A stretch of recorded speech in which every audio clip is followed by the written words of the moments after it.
everyone, it's Craig Castree from Edible Gardens. On behalf of the Wyndham City Council, I'm bringing you another garden tip on, this time it's scrap gardening. Now I'm going to show you today how to make use of probably some things that you've been throwing in the bin. And I can assure you that you may not do that for any longer.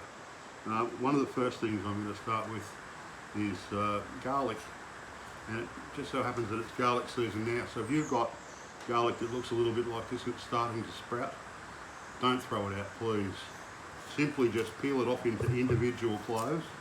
You can see that little sprout, and plant it out so that the little sprout's just at soil level, into some nice loose soil within your garden. You can plant it all over the place, particularly if you think about where you might plant tomatoes in October, November.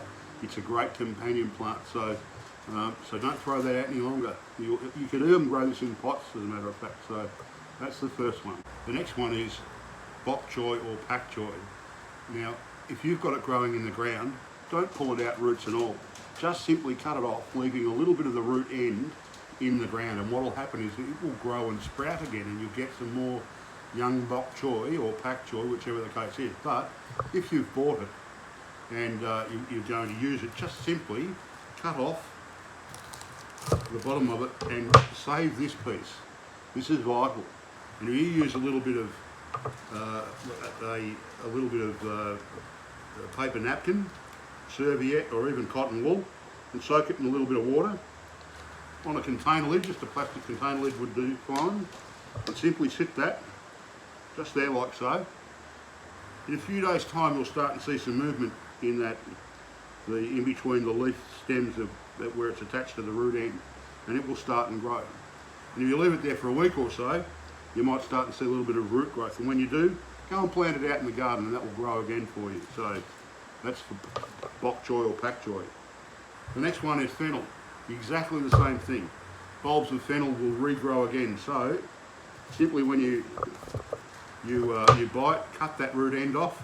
Same as the bok choy or pak choy.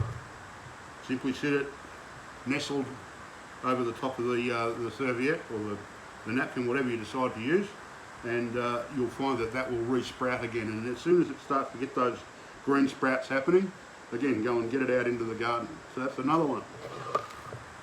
Yes, you guessed it, celery.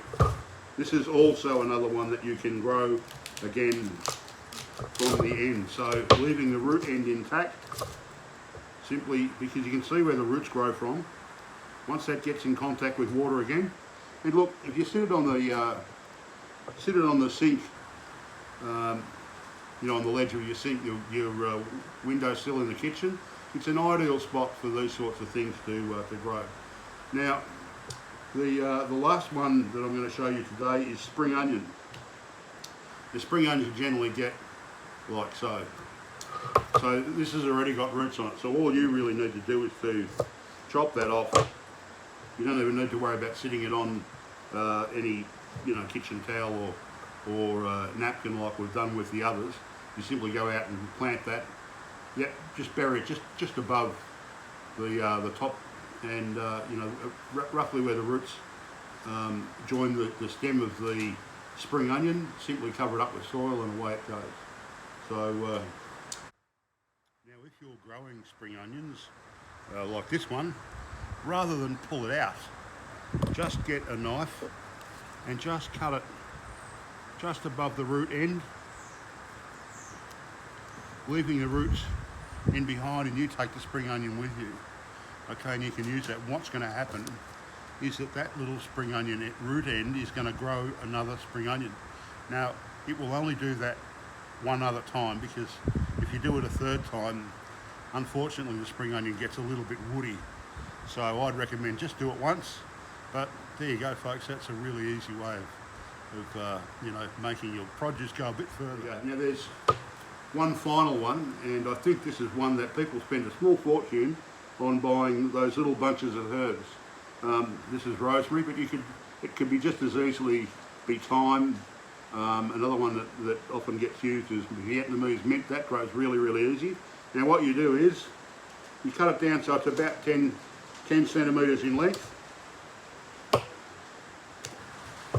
Make sure when you cut it So you can cut it just below a set of leaves. Don't have a little bit of length of stem hanging off the end. Just make sure that it's just below a set of leaves. Hold the top of it and just strip off those leaves like so.